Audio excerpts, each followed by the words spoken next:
Ada yang beranggapan bahwa pupuk organik cair ini adalah isinya cuman alkohol dan cuka saja guys, atau asam ya guys. Sebetulnya tidak ada yang salah dengan perkataan itu ya guys, karena di dalam pupuk ini ketika difermentasi akan menghasilkan sebuah alkohol ataupun asam seperti cuka ya guys. Akan tetapi yang perlu kita ingat, di sini juga ada nutrisi ya guys. Nutrisi yang terkandung di dalamnya, di dalam organik itu sendiri. Mungkin ada tipe-tipe pembuatan pupuk organik cair yang tidak sesuai dengan apa yang dianjurkan oleh para petani organik, seperti contohnya memberikan batang pisang ataupun kulit-kulit buah yang lainnya. Itu caranya dengan diiris guys. Oleh sebab itu ketika kita membuat pupuk organik cair itu lebih baik di blender, ditumbuk, karena kandungan nutrisi di dalamnya akan cepat larut dengan air. Ada metode namanya infus water. Infus water itu merendam buah atau sayuran di dalam air agar nutrisi yang terkandung di dalam buah-buahan atau sayuran itu bisa ditransfer ke air. Dan itu nyatanya benar, karena nutrisi yang terkandung di dalam bisa tertransfer ke air ya guys. Apalagi buah dan sayur yang ditumbuk dijadikan POC atau fermentasi, itu akan terurai guys. Namun yang perlu diperhatikan untuk menggunakan pupuk organik cair ini adalah ketika pupuk organik cair ini berusia sekitar bulanan atau tahunan, ini biasanya ampasnya ke bawah ya guys. Nah, saya akan perlihatkan ya. Nah, terlihat ya guys, ini antara ampas dan cairannya. Itu ampasnya di bawah guys. Nah, disinilah yang mengandung banyak nutrisi ya guys, di bawahnya. Cara yang benar menggunakan POC adalah mengocoknya guys, karena nutrisinya itu mengendap ke bawah.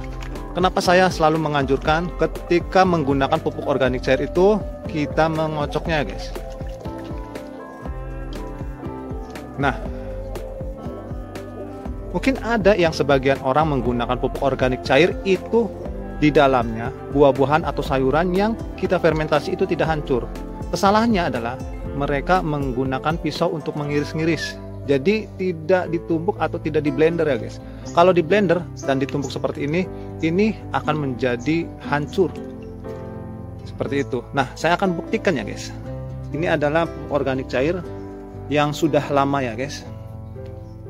Ada sebagian memang kalau misalkan ini diiris ya guys, diiris-iris itu tidak hancur memang. Nah, kalau ditumbuk atau di blender itu pasti hancur.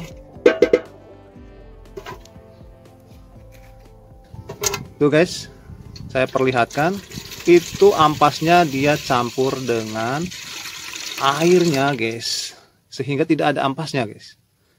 Inilah cara membuat pupuk organik yang benar. Akan tetapi di sini apakah ada kandungan alkoholnya dan asam? Maka saya jawab ada guys. Di semua fermentasi itu pastinya ada mengandung alkohol. Akan tetapi kita bisa menyiasatinya dengan menggunakan air ya guys. Menggunakan air kita campur dengan 10 air botol ini. Jadi bandingannya 1:10. Makanya ada pengajaran organik 1:10. Bagian-bagian seperti kalium, fosfat, dan nitrogen itu bisa terpecah, lalu bisa dikonsumsi masing-masing bagian dari akar. Apakah dia mau mengkonsumsi kalium, apakah dia mau mengkonsumsi fosfat atau nitrogen ya guys. Jadi terpecah. Kenapa kita memberikan air 10 liter bagiannya, itu bisa memecah dari bagian-bagian nutrisi yang di sini. Ini karena nutrisi ini tercampur ya guys, antara kalium, fosfat atau sejenis pupuk makro yang lainnya itu tercampur di sini. Makanya kita harus mencampur air itu supaya nutrisinya itu terpecah. Dan tenang saja, pupuk organik cair yang kalian buat itu semuanya itu mengandung nutrisi ya guys. Baik nutrisinya itu sedikit ataupun banyak tergantung ampas yang didapat. Jika ampasnya kental, maka nutrisinya itu banyak.